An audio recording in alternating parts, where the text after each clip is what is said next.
Hello friends Sanjeet आपण समस्त स्वागत करुच्ची आपण प्रिय यूट्यूब चैनल एमसीक्यू वर्ल्ड रे। तो फ्रेंड्स आमे ओडिया ग्रामर डिस्कशन करुले। आज TGT arts contractual high school teacher 2022 मसीहार 10 मार्च रे होइथिया एग्जाम दुईटा शिफ्ट रे परीक्षा होता। तो से जिते भी ओडिया क्वेश्चन अच्छी आमर तो 35 लाखे ओडिया क्वेश्चन आसूला से तो समस्त दुईटा शिफ्ट रो ओडिया क्वेश्चन आज आलोचना करवा। नेक्स्ट क्लास रे आमे जेते सब रही सोशल स्टडीज इंग्लिश से सब क्लास गुड़ा डिस्कसन करवा। तो देखंतु गोटे पद्य देछि नंबर ऑफ क्वेश्चन देखंतु 35 लिखाई से पद्य देखो पद्य देछि गोटे पद्यटा समस्त टे देखु क्वेश्चन भी करिया कारण 5टा क्वेश्चन आसूची पद्यरू ध्यान दे पढ़ंतु संबंधित प्रश्न गुड़िकर सठिक उत्तर चयन करंतु। दूरे तालबण आकाशे शुणाए माटीर कविता किसे ए ग्रामर पथ तही दिगंत मिसे खेत परे खेत काश फूल आउ बेणारे जटिल पाट पाट परे बण बण पारी हेले मामू घर गाँ दिसे पथर सेपाखे बुणा हरड़ और बुट आगरे चारण पड़िया गोरुर गोठ शिमुली शाखारे बाहुने कपति उठपुत उठ उठ पुरिलाणी माण एपाखे कईर गाधुआ पोखरी तुठ भुआशुणी माजे पादर पाहुड़ एठी मुकुला बेणी रे पखाळे देईण मेथी नणंद ताहार अधिक चतुरी गालरे हलदी माखे हलिला पानीर मुहर छाईकी देखी। तो टिके मीनिंगटा बुझीपारे पोइस एरा गाँ गहलीर गोटे कथा है माने केमिति सकाळे पोखरी गाधाती भुआशुणी पादर पाहुड़ी एठी आउ तार नणंद साथी गाधे आसी स्टोरीटा माड़ी माड़ी आसिलाणी माड़ी माड़ी आसी टपिलाणी घर मथा सजना सागु झरी पड़े केते फूल बाड़ देह पुणी अपराजितार छटा से पथे फेरे ग्रामबधू सारी सकाळ स्नाहान एका। तो निहाती भाव भल गीतटिए। तो क्वेश्चन देख निहाती बुझीपारे बहुत इजी मीनिंग अच्छी। क्वेश्चन देखते कविता वर्णित प्रसंग अनुजाई दिगंतरे कौन मिसे बोली कवि कहते दिगंतरे कौन मिसे आमे जहाँ पढ़िले गीत अनुसार राइट आंसर होची हमर ग्रामर पथ। नेक्स्ट क्वेश्चन देखिवा शिमुली शाखारे कपोती कौन कही बाहुने 117 नंबर उठ पुत उठ उठ पुरिलाणी माण राइट आंसर हम घरर मथा किए टपिलाणी घर मथा किए टपिलाणी एटे राइट आंसर होची हमर पोई साग आउ पानी कखारुर लता। भुआशुणी शब्दटी कवितार केउ अर्थरे प्रयोग करा जायछि नवबधू नवबधू राइट आंसर। दिगंत शब्द को संधि विच्छेद कले कौन हम दिगंत शब्द को आम संधि विच्छेद करवा तो कौन हम दिक युक्त अंत दिगंत। तापर गोटे प्रदत्त अनुच्छेद को ध्यान दे पढ़ंतु संबंधित प्रश्न गुड़िकर सठिक उत्तर दिंतु 121 रु 125 देछि छोटिया मात्र पद्यटीए गद्यटीए आम देखा टी गद्यटा आउ प्रश्न उत्तर करने चेष्टा करिया कौन देछि एथिरे। विज्ञान दृष्टि रे अरण्यर अवस्थिति द्वारा देशर तथा मानव समाजर बहुविध उपकार साधित होता है। मानवर जीवन धारण निमित्त जल तथा शस्य अत्यंत प्रयोजन तेबे এই दुईटी उपादान मूलतः मेघ वर्षार मिलता है।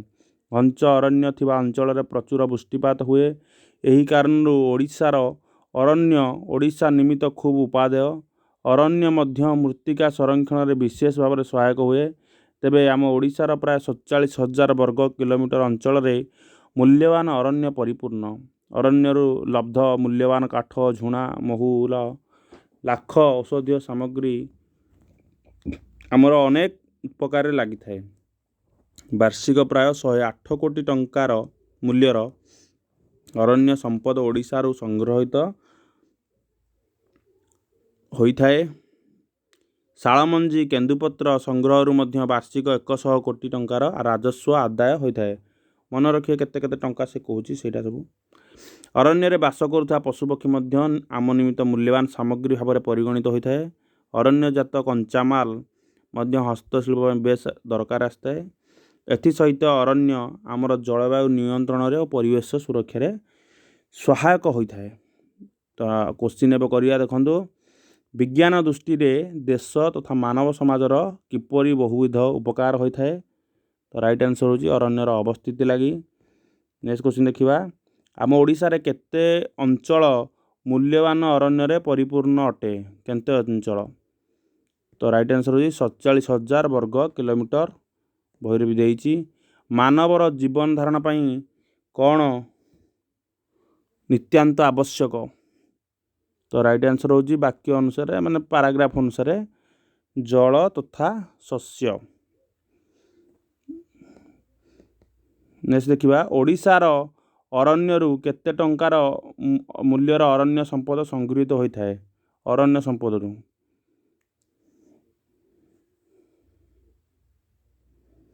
108 କୋଟି, ପ୍ରାୟ 108 କୋଟି ରାଇଟ୍ ଆନ୍ସର୍। ଜଳ ଓ ଶସ୍ୟ କେଉଁଥିରୁ ମିଳିଥାଏ? ମେଘ ବର୍ଷାରୁ ମିଳିଥାଏ। ନିମ୍ନଲିଖିତ ବାକ୍ୟ ମଧ୍ୟରୁ କେଉଁଟି ଯୌଗିକ ବାକ୍ୟ ଚିହ୍ନଟ କର? ଏଇଥର ଏଇଟା ପଳେଇ ଆସିଲା ଆମର ଗ୍ରାମାର ସେକ୍ସନ୍ କୋଶ୍ଚିନ୍ ବର୍ତ୍ତମାନ ପଳେଇ ଆସିଲା। ତ ସମସ୍ତେ ଆନ୍ସର୍ ଦେଖନ୍ତୁ, କେଉଁ ବାକ୍ୟଟା ଯୌଗିକ ବାକ୍ୟ ଅଟନ୍ତି? ଏଇଟା ଦେଖ, ଯେଉଁମାନେ ଦେଇଛି ସେମାନେ ଦେଇଛି, ଏଇଟା ହେବନି। ପରିଶ୍ରମ ଏଇଟା ଗୋଟେ ସରଳ ବାକ୍ୟ ଯାଉଛି। ଯଦି ତେବେ ଏଇଟା ଜଟିଳ ବାକ୍ୟ ହେଉଛି। ତେଣୁ ରାଇଟ୍ ଆନ୍ସର୍ ହେଉଛି ଓ ଦେଇଛି ଏଠି, ଏଇଟା ହେଉଛି ସଠିକ୍ ଆନ୍ସର୍ ହେଉଛି ସି, ଯୌଗିକ ବାକ୍ୟ। ପୁରୋହିତଙ୍କୁ ଦକ୍ଷିଣା ଦିଅ, ରେଖାଙ୍କିତ ପଦର ବିଭକ୍ତି ନିର୍ଣ୍ଣୟ କର। ପୁରୋହିତଙ୍କୁ ଦକ୍ଷିଣା ଦିଅ, ତ ରାଇଟ୍ ଆନ୍ସର୍ ହେଉଛି ଦକ୍ଷିଣା ଆମେ ଦାନ କଲେ, ତେଣୁ ଚତୁର୍ଥୀ ବିଭକ୍ତି ହେବ। ନେକ୍ସଟ ଦେଖିବା, ତୁ ନାଥ ପରମ ଦୟାଳୁ, ଦୁଷ୍ଟି ନିବାରି ସନ୍ଥ ପାଳୁ। ଉକ୍ତ ପଦ୍ୟାଂଶଟି କେଉଁ ଛନ୍ଦରେ ରଚିତ? ତ ଏଇଟା ହେଉଛି ଗୁଜୁରୀ ବା ଭାଗବତ ବାଣୀ, ରାଇଟ୍ ଆନ୍ସର୍ ହେବ। ଆଗରେ ଜନ୍ମି ଅଛି ଯେ, ତାକୁ ଆମେ କ'ଣ କହିବା? ଆଗରେ ଜନ୍ମିଛି ଯେ,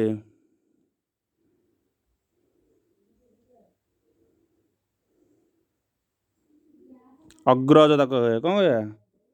ଅଗ୍ରଜ କହିବା। ନେକ୍ସଟ କୋଶ୍ଚିନ୍ ଦେଖିବା, କମଳା ବ୍ୟାକରଣ ପଢ଼ୁଛି, ରେଖାଙ୍କିତ ପଦର କାରକ ନିର୍ଣ୍ଣୟ କର। କମଳା କେଉଁ କାରକ ହେବ? କର୍ତ୍ତା କାରକ ହେବ। କମଳା ଏଠି କର୍ତ୍ତା। ବହୁତ ଇଜି କୋଶ୍ଚିନ୍ ଦେଖନ୍ତୁ ଆସିଛି, ତଥାପି ଆମକୁ ସବୁ ବିଷୟ ପାଠ ପଢ଼ିବାକୁ ପଡ଼ିବ। ମନ ଦେଇ ପାଠ ପଢ଼। ପାଠଟା ରେଖାଙ୍କିତ କୃଦନ୍ତ ପଦର ଧାତୁ ଆଉ ପ୍ରତ୍ୟୟ ଚିହ୍ନଟ କର। ପାଠଟା କେମିତି ହୋଇଛି? ପଠ ଯୁକ୍ତ ଅ, ପାଠ। 132 ଦେଖିବା, ସ୍ତୁତି ଚିନ୍ତାମଣି ଗ୍ରନ୍ଥ କିଏ ରଚନା କରିଥିଲେ?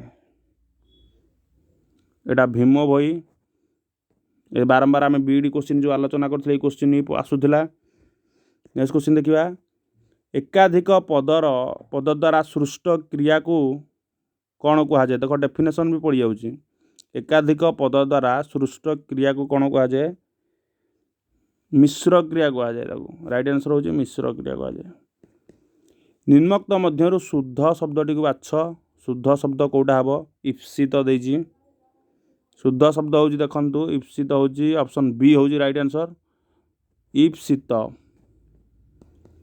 ନିମ୍ନୋକ୍ତ ମଧ୍ୟରୁ ଶୁଦ୍ଧ ଶବ୍ଦ ପୁଣି ଆଶୀର୍ବାଦ ପଚାରିଲା। ଆଶୀର୍ବାଦ କେମିତି ଦେଖନ୍ତୁ, ତାଲବେଶ ଦୀର୍ଘଇ ବରେ ରେଫ ଆକାର ଦେବ, ଆଶୀର୍ବାଦ, ଡି ରାଇଟ୍ ଆନ୍ସର୍। ତାପରେ ଦେବାସୁର, ଏଠାରେ କେଉଁ ସମାସ ହୋଇଛି? ଦେବ ଓ ଅସୁର, ଦେବାସୁର ଦ୍ୱନ୍ଦ୍ୱ ସମାସ ହୋଇଛି। ନେକ୍ସଟ ଦେଖିବା, ନିବେଦିତା ଜଣେ ମେଧାବୀ ଛାତ୍ରୀ, ରେଖାଙ୍କିତ ଶବ୍ଦଟିରେ କେଉଁ ପ୍ରତ୍ୟୟ ହୋଇଛି? ମେଧାବୀ, ସନ୍ଧି ବିଚ୍ଛେଦ କର। ବିନ୍ ଲାଗିବ ତାକୁ, ମେଧାବୀଟା। ଇ ଲାଗିବ ନାହିଁ ବିନ୍ ଲାଗିବ 137 ବିନ୍ ଲାଗିବ। କରିଥାଇ ପୂର୍ବରେ ଯେ ଯେଉଁ କର୍ମ କାଳେ ତାକୁ ତା ଭୋଗ କରାଏ ଧର୍ମ କରାଇ ଯେ ଥିଲେ ଶିବଙ୍କୁ ବିଷପାନ କେତେବେଳେ ସେ କଥା ନୋହିଲା ଆନ। ରସକଲ୍ଲୋଳ ଉକ୍ତ ପଦ୍ୟାଂଶଟିରେ କେଉଁ ଅଳଙ୍କାର ହୋଇଛି? ଏ ଯେଉଁଟା ଅଳଙ୍କାର ଶବ୍ଦରୁ ଆସିଛି ଅଳଙ୍କାର କେଉଁ ଅଳଙ୍କାର ହୋଇଛି? ଅର୍ଥ ଦେଖ ଏଇଟା ବି ପଡ଼ିଯାଉଛି ଅର୍ଥାନ୍ତର ନ୍ୟାସ। ବୁଝିପାରିଲେ? ନେକ୍ସଟ କ୍ୱେଶ୍ଚିନ୍ ଦେଖିବା। ରାମ ସୁଗ୍ରୀବଙ୍କ ସହିତ ମିତ୍ରତା ସ୍ଥାପନ କରିଥିଲେ। ଏଇଟା ଯେଉଁ ସୁଗ୍ରୀବଙ୍କ କେଉଁ ଅର୍ଥରେ ଏଠାରେ ଷଷ୍ଠୀ ବିଭକ୍ତି ହୋଇଛି? ସହାୟକ ଶବ୍ଦ ଯୋଗେ। ଲବ୍ଧ ପ୍ରତିଷ୍ଠ ଠିକ୍ ଅର୍ଥ ଚୟନ କର। ଲବ୍ଧ ପ୍ରତିଷ୍ଠ ମାନେ ପ୍ରତିଷ୍ଠା ଲାଭ କରିଅଛନ୍ତି ଯେ। ରାଇଟ୍ ଆନ୍ସର ହେଉଛି ସି ପ୍ରତିଷ୍ଠା ଲାଭ କରିଅଛନ୍ତି ଯେ। ବିବେକାନନ୍ଦଙ୍କ ବକ୍ତବ୍ୟ ହୃଦୟସ୍ପର୍ଶୀ ଥିଲା। ରେଖାଙ୍କିତ ଶବ୍ଦଟିର ଧାତୁ ପ୍ରତ୍ୟୟ ଚିହ୍ନ ହେବ। ବକ୍ତବ୍ୟଟା କେମିତି ସନ୍ଧିବିଚ୍ଛେଦ ହୋଇଛି? ତ ବଚ୍ ଯୁକ୍ତ ତବ୍ୟ ହେବ ବକ୍ତବ୍ୟ। ବିଲଙ୍କା ରାମାୟଣ ଗ୍ରନ୍ଥ କିଏ ରଚନା କରିଛନ୍ତି? ପଢ଼ୁ ପଢ଼ୁଟା କ'ଣ ହେବ ଆମର? ଅସମାପିକା କ୍ରିୟା ହେବ। ଉ ଲାଗିଛି ତେଣୁ ପଢ଼ୁ ପଢ଼ୁ ହୋଇଗଲା ଗଲା। ଅଦ୍ୱୈତର ପାଠଶାଠ କିଛି ନାହିଁ ଖାଲି ଖେଳାରେ ମନା। ଏଇଟା ପାଠଶାଠଟା କ'ଣ? ବିଶେଷ୍ୟ ବିଶେଷଣ ସର୍ବନାମ ଅବୟବ। ତ ଏଇଟା ହେଉଛି ପାଠଶାଠ ହେଉଛି ଗୋଟିଏ ଅବୟବ ପଦ। 45 ଦେଖିବା। ଆଖି ପକାଇବା ରୂଢ଼ିର ଅର୍ଥ କ'ଣ? ସମସ୍ତେ ଜାଣିଛନ୍ତି ଏ କୋଶ୍ଚିନ୍ ବାରମ୍ବାର କୋଶ୍ଚିନ୍ ଏଇ ଆସୁଛି। ଲୋଭ କରିବା। ନିମକ୍ତ ମଧ୍ୟରୁ ଶୁଦ୍ଧ ବନାନ ଥିବା ଶବ୍ଦଟିକୁ ଚୟନ କର। ପୁଷ୍କରିଣୀ ଦେଖ କେମିତି ଲେଖା ହେଇଛି ଏ ଅନୁସାରେ ଆନ୍ସର କରିବେ। ପୁଷ୍କରିଣୀ ଏଇଟା ହେଉଛି ରାଇଟ୍ ବନାନ। ପୁଷ୍କରିଣୀ ଅନେକ ପଦ୍ମଫୁଲ ଫୁଟୁଛି। ବହୁତ ଇଜି କୋଶ୍ଚିନ୍ ଆସୁଛି। ପାଖାପାଖି 35ରୁ 35 ସମସ୍ତେ ରଖିପାରିବେ। ନିମକ୍ତ ମଧ୍ୟରୁ ଶୁଦ୍ଧ ବନାନ ଥିବା ବାକ୍ୟଟି ଚୟନ କରନ୍ତୁ। ସମୀପ ଦେଖନ୍ତୁ। କୂଳ ଦେଖିବେ ଆଉ ସମୀପ ଯୋଡ଼େ ଦେଇଛି। 147 ଡି ରାଇଟ୍ ଆନ୍ସର ହେବ ଡି। କୂଳ ହେଉଛି ଏଇ କୂଳ ହର୍ଷକୁ ଗଲେ ବଂଶ ହେଇଯିବ। ସମୀପ ବି ଦୀର୍ଘ ଇ। ଉପକୂଳ ବି ଦେଖିବେ ହର୍ଷକୁ ଦେଇଛି ଦେଖନ୍ତୁ ଦୀର୍ଘ ହେଉଛି ଉପକୂଳ ସବୁବେଳେ। ତେଣୁ ଗୋଟେ ଗୋଟେ ବାକ୍ୟରେ 3ଟା ଆପଣଙ୍କୁ ମାର୍କ ଦେଖିବାକୁ ପଡ଼ିବ ସେ ଅନୁସାରେ କରିବ। 47 ଦେଖିବା। କାମନା ରୂପକ ଅଗ୍ନି ଉକ୍ତ ବିଗ୍ରହ ବାକ୍ୟର ସମାସ ନିର୍ଣ୍ଣୟ କର। କାମନା ରୂପକ ଅଗ୍ନି ହେଉଛି କାମନାଗ୍ନି। କାମନାଗ୍ନି ରାଇଟ୍ ଆନ୍ସର। 49 ଦେଖିବା। ନୟନକୁ ସନ୍ଧି ବିଚ୍ଛେଦ କରିବା। ନୟନ ହେବ ନେ ଯୁକ୍ତ ଅନ ନୟନ। 150 ଦେଖିବା। ବୀରପଣ ଉକ୍ତ ତଦ୍ଧିତାନ୍ତ ଶବ୍ଦଟିରେ କେଉଁ ଅର୍ଥରେ ପଣ ପ୍ରତ୍ୟୟ ଲାଗିଛି? କେଉଁ ଅର୍ଥରେ ପ୍ରଣ ପ୍ରତ୍ୟୟ ଲାଗିଛି? ବୀରପଣ ଭାବ ଅର୍ଥରେ। ଏମିତି ପଡ଼ିଯାଉଛି କେଉଁ ଅର୍ଥରେ। ତ ଗୋଟେ ସିଫ୍ଟର ଆମେ ଓଡ଼ିଆ କୋଶ୍ଚିନ୍ ସବୁକୁ ଆଲୋଚନା କରିଦେଲେ। ଏବେ ନେକ୍ସଟ ସିଫ୍ଟର ଓଡ଼ିଆ କୋଶ୍ଚିନ୍ ବି ଆଲୋଚନା କରିବା। ତ ଭିଡ଼ିଓଟାକୁ ଦେଖନ୍ତୁ ଏବଂ ଲାଇକ୍ କରନ୍ତୁ, ସାଙ୍ଗମାନଙ୍କ ସହ ସେୟାର କରନ୍ତୁ। କବିତାଟିଏ ଦେଇଛି ଧ୍ୟାନ ଦେଇ ପଢ଼ନ୍ତୁ ଏବଂ ସମ୍ବନ୍ଧିତ ପ୍ରଶ୍ନ ଗୁଡ଼ିକର ସଠିକ୍ ଉତ୍ତର ଦିଅନ୍ତୁ। 116ରୁ 120 କୋଶ୍ଚିନ୍ ଦେଇଛି। ବିଶ୍ୱ ଜୀବନ ହେ ତୁମ୍ଭଙ୍କୁ କରୁଣା ସିନ୍ଧୁ ବୋଲିବାକୁ ମନ ବଳୁ ନାହିଁ ଯେଣୁ ସିନ୍ଧୁ ତୁମ୍ଭ କୃପା ବିନ୍ଦୁ। ତୁମ୍ଭ ଭଜନରେ ହେବି ନାହିଁ ନାଥ ମାଳା ଜପିବାକୁ ବାଧ୍ୟ କୋଟି କୋଟି ଗ୍ରହ କଣ୍ଠି ସେ ମାଳାର କେଜେପି ସାରିବ ସାଧ୍ୟ। ଦେଇ ନାହିଁ ବଳ ପାଦ ଧୂଳି ଘେନି ପାରିବ ନାହିଁ ମୋ ମୁଣ୍ଡ କୋଟି କୋଟି ରବି ଧୂଳି ରୂପେ ତୁମ୍ଭ ପାଦେ ଦେଇ ହୋଇଛନ୍ତି ରୁଣ୍ଡ। ହୃଦୟର କଥା ଜାଣିବାକୁ ଅଛି ତୁମର ଅସୀମ ଶକ୍ତି ସେତିକି ଘେନିବ ଯେତିକି ଅଛି ମୋ ହୃଦେ ତୁମ ପ୍ରତି ଭକ୍ତି। ଥାପିବାକୁ ତୁମ୍ଭ ମୂରତି ମୋ କ୍ଷୁଦ୍ର ହୃଦୟରେ ନାହିଁ ସ୍ଥାନ ସସର୍ପ ଗରଭେ ରହିକି ପାରଇ ହିମାଳୟ ସାନୁମାନ। କି ଦେଇ ପୂଜିବି ଯାହା ମୁଁ ଦେଖୁଛି ସବୁ ତୁମ୍ଭର ପ୍ରସାଦ ଯାହା ପ୍ରସାଦ ତାଙ୍କୁ ଅରପିଲେ ହେବ ସିନା ଅପରାଧ। ବହୁତ ଗୁଡ଼ିଏ ଭଗବାନଙ୍କର ଗୋଟେ ଭଜନ ଗୋଟେ ଅଛି ଭକ୍ତିପୂର୍ଣ୍ଣ କବିତାଟିଏ। ତ ଆଲୋଚନା କରିବା ସମସ୍ତେ କୋଶ୍ଚିନ୍ର ଆନ୍ସର ଦେବାକୁ ଚେଷ୍ଟା କରନ୍ତୁ। କବିତା ବର୍ଣ୍ଣିତ ପ୍ରସଙ୍ଗ ଅନୁଯାୟୀ କ'ଣ କରିବାକୁ ବାଧ୍ୟ ହେବ ନାହିଁ ବୋଲି ଏଠାରେ କବି କହିଛନ୍ତି? ତ ରାଇଟ୍ ଆନ୍ସର ହେଉଛି ମାଳା ଜପିବାକୁ ବାଧ୍ୟ ହେବ ନାହିଁ। ବୁଝିଲେ? ନେକ୍ସଟ କୋଶ୍ଚିନ୍ ଦେଖିବା। ଈଶ୍ୱରଙ୍କ ପାଦଧୂଳି ରୂପରେ କ'ଣ ରୁଣ୍ଡ ହୋଇଛନ୍ତି? ଈଶ୍ୱରଙ୍କ ପାଦଧୂଳି ରୂପରେ କୋଟି କୋଟି ରବି ଏଠି ରୁଣ୍ଡ ହୋଇଛନ୍ତି। ହିମାଳୟ କାହା ଗର୍ଭରେ ରହିପାରେ ନାହିଁ। ହିମାଳୟ ସସର୍ପ ଗର୍ଭେ ରହିପାରେ ନାହିଁ। ନେକ୍ସଟ କ୍ୱେଶ୍ଚିନ୍ ଦେଖିବା। ସାନୁମାନୁ ଶବ୍ଦଟି କବିତାରେ କେଉଁ ଅର୍ଥରେ ପ୍ରୟୋଗ କରାଯାଇଛି? ସାନୁମାନୁ ତ ରାଇଟ୍ ଆନ୍ସର ହେଉଛି ପର୍ବତ ଅର୍ଥରେ ଏଠାରେ ପ୍ରୟୋଗ କରାଯାଇଛି। ନେକ୍ସଟ କ୍ୱେଶ୍ଚିନ୍ ଦେଖିବା। ନାହିଁ ସୀମା ଯାହାର ସେ ହେଉଛି ଅସୀମ ଏଠାରେ କେଉଁ ଅର୍ଥରେ ବ୍ୟବହାର କରାଯାଇଛି? ଏଠାରେ ନିଷେଧ ଅର୍ଥରେ ବ୍ୟବହାର କରାଯାଇଛି। ତାପରେ ଗୋଟିଏ ଅନୁଚ୍ଛେଦ ଦେଇଛି, ଅନୁଚ୍ଛେଦ 121ରୁ 125 କ୍ୱେଶ୍ଚିନ୍। ଅନୁଚ୍ଛେଦଟା ଛୋଟିଆ ଅନୁଚ୍ଛେଦଟିଏ, ସମସ୍ତେ ଦେଖିବା ଅନୁଚ୍ଛେଦ କ'ଣ ଦେଇଛି। ଆଜକୁ ପ୍ରାୟ 700 ବର୍ଷ ତଳେ ଓଡ଼ିଶାର ବରପୁତ୍ର ସାରଳା ଦାସ ଓଡ଼ିଆ ଭାଷାରେ ମହାଭାରତ ରଚନା କରିଥିଲେ। ସେତେବେଳକୁ ବଙ୍ଗଳା, ମରାଠୀ, ତେଲୁଗୁ, ହିନ୍ଦୀ ଆଦି ଭାଷାରେ ମହାଭାରତ ଲେଖା ହୋଇନଥିଲା। ଏଣୁ ଓଡ଼ିଆ ଭାଷା ଓ ସାହିତ୍ୟର କିପରି ଅଗ୍ରଗତି ଘଟୁଥିଲା ତାହା ଏଥିରୁ ସ୍ପଷ୍ଟ ଜଣାଯାଏ। ସାରଳା ଦାସ ବ୍ୟାସଙ୍କ ସଂସ୍କୃତ ମହାଭାରତର କାହାଣୀକୁ ଅବିକଳ ଉଦ୍ଧାର କରି ଓଡ଼ିଆ ଭାଷାରେ ଲେଖିନାହାନ୍ତି। ସେ ନିଜ କଳ୍ପନାରୁ ସେଥିରେ ବହୁ କଥା ସଂଯୋଜନ କରିଛନ୍ତି। ତାଙ୍କଠାରୁ ପ୍ରେରଣା ପାଇ ପରବର୍ତ୍ତୀ କାଳରେ ଓଡ଼ିଶାର ବହୁ ମାନ୍ୟଗଣ କବି ସୃଷ୍ଟି ହୋଇଛନ୍ତି ଓ କାବ୍ୟ କବିତା କ୍ଷେତ୍ରରେ ସେମାନେ ଓଡ଼ିଶାକୁ ଅଗ୍ରଗଣ୍ୟ କରିପାରିଛନ୍ତି। ଜଗନ୍ନାଥ ଦାସ ଓଡ଼ିଆରେ ଭାଗବତ ଲେଖିଛନ୍ତି। ବଳରାମ ଦାସ ରାମାୟଣ ଲେଖିଛନ୍ତି। ତ ସାରଳା ଦାସ ଓଡ଼ିଆରେ କ'ଣ ରଚନା କରିଛନ୍ତି? ଆପଣମାନେ ବି ଆଗରୁ ଜାଣିଥିବେ, ତଥାପି ପଢ଼ିଲେ ତ ସେ ଆନ୍ସର କରିବାକୁ ସୁବିଧା ହେବ। ଓଡ଼ିଆ ମହାଭାରତ ଲେଖିଛନ୍ତି। ସାରଳା ଦାସଙ୍କ ଠାରୁ କେଉଁମାନେ ପ୍ରେରଣା ପାଇଥିଲେ? ପଣ୍ଡିତମାନେ ପ୍ରେରଣା ପାଇଥିଲେ। କିଏ ଓଡ଼ିଆ ଭାଷାରେ ଭାଗବତ ଲେଖିଛନ୍ତି? ଜଗନ୍ନାଥ ଦାସ ଓଡ଼ିଆ ଭାଷାରେ ଭାଗବତ ଲେଖିଛନ୍ତି। ନେକ୍ସଟ ଦେଖିବା। ବଙ୍ଗଳା, ମରାଠୀ ଆଦି ଭାଷାରେ କ'ଣ ଲେଖା ହୋଇ ନଥିଲା? ତ ରାଇଟ୍ ଆନ୍ସର ହେଉଛି ମହାଭାରତ ଲେଖା ହୋଇ ନଥିଲା। ସଂସ୍କୃତର ମହାଭାରତର ରଚୟିତା କିଏ? ରାଇଟ୍ ଆନ୍ସର ହେଉଛି ବ୍ୟାସଦେବ ହେଲେ ସଂସ୍କୃତ ମହାଭାରତ ରଚୟିତା। ତାପରେ ନିମ୍ନୋକ୍ତ ବାକ୍ୟ ମଧ୍ୟରୁ ସରଳ ବାକ୍ୟଟିଏ ବାଛିବା। ଯେତେବେଳେ ସେତେବେଳେ ଦେଇଛି, ଦେଖନ୍ତୁ ଏଇଟା ତ ଜଟିଳ ହେବ। ଯେତେବେଳେ ସେତେବେଳେ ଦେଇଛି। ରାତ୍ରି ଆସିବାରୁ ଆକାଶରେ ତାରାମାନେ ଦେଖାଗଲେ, ଏଇଟା ଲାଗୁଛି ସରଳ ବାକ୍ୟ, କାରଣ ତାପରଟା ଏବଂ ଅଛି ଯୌଗିକ ବାକ୍ୟ। ଯେହେତୁ ତେଣୁ ଦେଇଛି ଏଇଟା ଜଟିଳ ବାକ୍ୟ, ତେଣୁ ରାଇଟ୍ ଆନ୍ସର ହେଲା ବି ହେଲା ରାଇଟ୍ ଆନ୍ସର। ବସନ୍ତ ଋତୁମାନଙ୍କର ରାଜା ରେଖାଙ୍କିତ ପଦର ବିଭକ୍ତି ନିର୍ଣ୍ଣୟ କର। ତ ରାଇଟ୍ ଆନ୍ସର ହେଉଛି ବସନ୍ତ ଋତୁମାନଙ୍କର ରାଜା। ର ଦେଇଛି, ରଙ୍କର ମାନଙ୍କର କୋଉ ବ୍ୟକ୍ତି? ଷଷ୍ଠୀ ବ୍ୟକ୍ତି। ନେକ୍ସଟ ଦେଖିବା। ଗୋଟିଏ ମଙ୍ଗଳେ ଅଇଲା ଉଷା ବିକଚ ରାଜୀବ ଦୃଶା। ଦଶମ ଶ୍ରେଣୀର ଏଇ ଗୀତ ଆସିଛି।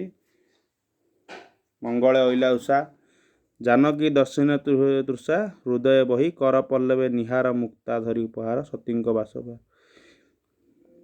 ଦର୍ଶନ ଦିଅ ସତୀ ରାତି ପାହିଲା। ଭଲ ଗୀତଟିଏ। ଉକ୍ତ ପଦ୍ୟାଂଶଟି କେଉଁ ଛନ୍ଦରେ ରଚିତ ହୋଇଛି? ଜାଣିପାରୁଥିବେ ନିହାତି ଭାବରେ। ଏଇଟା ରାଇଟ୍ ଆନ୍ସର ହେଉଛି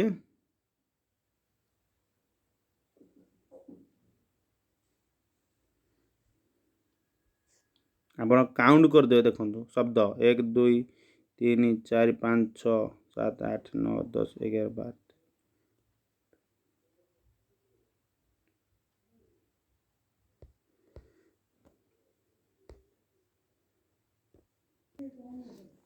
ତ ରାଇଟ୍ ଆନ୍ସର ହେଉଛି ଚୋଖୀ, କାରଣ ଏଇଟା ଯେତେବେଳେ ଆମର କାଉଣ୍ଟ କରିବେ, ଯେହେତୁ ବଡ଼ ଗୀତଟିଏ 29 ଅକ୍ଷର ବିଶିଷ୍ଟ। ଚୋଖୀ ପ୍ରଥମ ଦୁଇ ପାଦ ଜାଣିପାରିଲେ କି ନାହିଁ? ନାହିଁ ଜନ୍ମ ଯାହାର କ'ଣ ହେବ? ଅଜନ୍ମା ହେବ। ଅଜନ୍ମା ନାହିଁ ଜନ୍ମ ଯାହାର। 30 22 ପାହାଚରେ ଭାରି ଭିଡ଼ ରେଖାଙ୍କିତ ପଦର କାରକ ନିର୍ଣ୍ଣୟ କର। 22 ପାହାଚ ରେ ଦେଇଛି। ରେ ଠାରେ ମାନଙ୍କ ଠାରେ କ'ଣ ହେବ?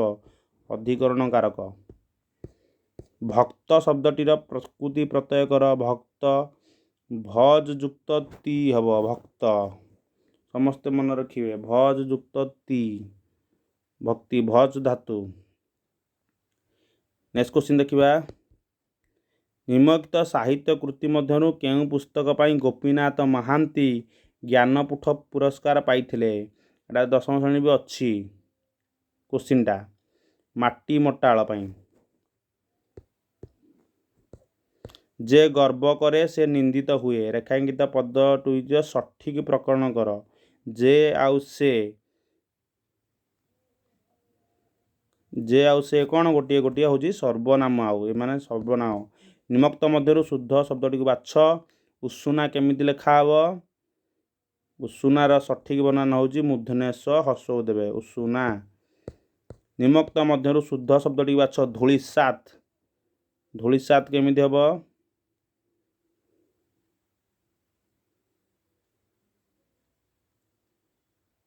ରାଇଟ୍ ଆନ୍ସର୍ ହେଉଛି ଧୂଳିସାତ୍।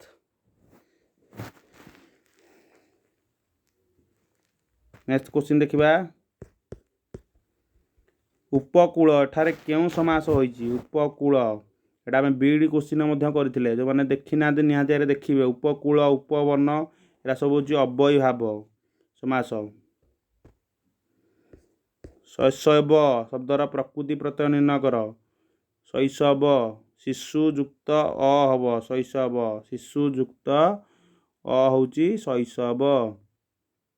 ନେକ୍ସଟ କ୍ୱେଶ୍ଚିନ୍ ଦେଖିବା। ନୀଳିମାରେ ବୀମା ଚାରୁ କେଶ ପ୍ରାସ ତୋ ନୀଳି ବିଚିକି କଲା ଉପହାସ। ରାଧାନାଥ ରାୟଙ୍କର ଏଥିରେ କେଉଁ ଅଳଙ୍କାର ପ୍ରଯୁକ୍ତ ହୋଇଛି? ବ୍ୟତିରେକ ଅଳଙ୍କାର।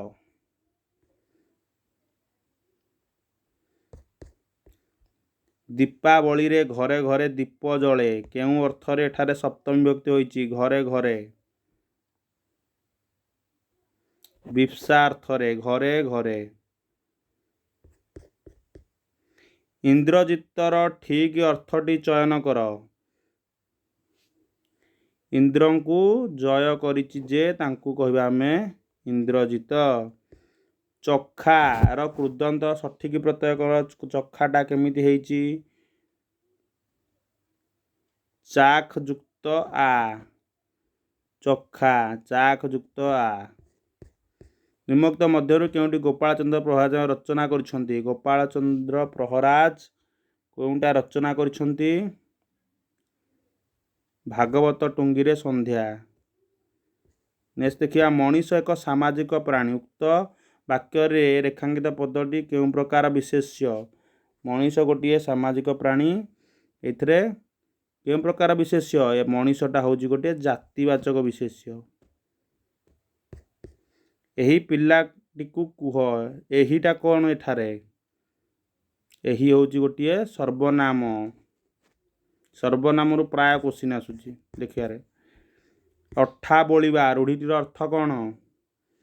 ଦୋଷ ଲଦି ଦେବା। ଅଠା ବୋଳିବା ମାନେ ଦୋଷ ଲଦି ଦେବା। ନିମ୍ନୋକ୍ତ ମଧ୍ୟରୁ ଶୁଦ୍ଧ ବର୍ଣ୍ଣନା ନଥିବା ବାକ୍ୟଟି ଚୟନ କର। ରାଇଟ୍ ଆନ୍ସର୍ ହେଉଛି ଅପସନ୍ ସି। ପଠିତ ପଦ୍ୟାଂଶଟି ସାହିତ୍ୟ ବହିରୁ ଉଦ୍ଧୃତ। 147 ନମ୍ବର ଦେଖିବା। ଶୁଦ୍ଧ ବର୍ଣ୍ଣନା ବାକ୍ୟଟା କେଉଁଟା ହେବ? ଅଶୁଦ୍ଧ। ଦେଖ ଅଶୁଦ୍ଧ ଆଉ ତ୍ରୁଟି ଦୁଇଟା ଦେଖିବ। ତ୍ରୁଟି ଠିକ୍ ଅଛି ଦେଖ ଏଇଠି। ଅଶୁଦ୍ଧ ମଧ୍ୟ ଠିକ୍ ଲେଖା ହେଇଛି। ତେଣୁ ରାଇଟ୍ ଆନ୍ସର୍ ହେଉଛି ବି ହେବ। ଚନ୍ଦ୍ର ସଦୃଶ ମୁଖ ଏଠାରେ ଚନ୍ଦ୍ରମୁଖ ବା ମୁଖ ଚନ୍ଦ୍ର କେଉଁଟା ହେବ? ଚନ୍ଦ୍ରମୁଖ ହେବ। ଚନ୍ଦ୍ର ସଦୃଶ ମୁଖ ହେଉଛି ଚନ୍ଦ୍ରମୁଖ। ନେକ୍ସଟ କ୍ୱେଶ୍ଚିନ୍ ଦେଖିବା। ଉଦ୍ଧାରକୁ ସନ୍ଧି ବିଚ୍ଛେଦ କରିବା କେମିତି ହେବ? ଉତ୍ ଯୁକ୍ତ ହାର ଉଦ୍ଧାର। ଆଉ ରହିଲା ଲାଷ୍ଟ କ୍ୱେଶ୍ଚିନ୍ 150 ନମ୍ବର କ୍ୱେଶ୍ଚିନ୍। ନିମ୍ନୋକ୍ତ ମଧ୍ୟରୁ କେଉଁଟି ସମ୍ବନ୍ଧ ବା ଜାତ ଅର୍ଥକୁ ସୂଚାଉଛି? ଜାତ ବା ସମ୍ବନ୍ଧ ସୂଚାଉଛି କଟକୀଟା। ତ ଆଜି ଆମେ 10 ମାର୍ଚ୍ଚର 2ଟି ସିଫ୍ଟର ସମସ୍ତ ଓଡ଼ିଆ କ୍ୱେଶ୍ଚିନ୍ କଲେ। ନେକ୍ସଟ କ୍ଲାସ୍ରେ ସେଇଭଳି ଆଉ ଯେଉଁ 9 ମାର୍ଚ୍ଚ ଏବଂ ଆଉ ଯେଉଁ ଯେତେ ବି ସିଫ୍ଟ ରହିଛି ଓଡ଼ିଆ କ୍ୱେଶ୍ଚିନ୍ ଯାହା ବି ବାକି ଅଛି ଆମେ ସମସ୍ତେ କ୍ୱେଶ୍ଚିନ୍ ନେକ୍ସଟ କ୍ଲାସ୍ରେ ଆଲୋଚନା କରିଦେବା। ତା ସହିତ ଆମେ ସୋସିଆଲ ଷ୍ଟଡ଼ିଜ୍ ଆଉ ଇଂଲିଶର କ୍ୱେଶ୍ଚିନ୍ ମଧ୍ୟ ଆଲୋଚନା ଜଲ୍ଦି ଜଲ୍ଦି କରିଦେବା। କିଛିଟା ରିଭିଜନ୍ କଲେ ମଧ୍ୟ ଆମକୁ କ୍ୱେଶ୍ଚିନ୍ ସେଥିରୁ ପରୀକ୍ଷାରେ ଆସିଯାଇପାରେ। ତେଣୁ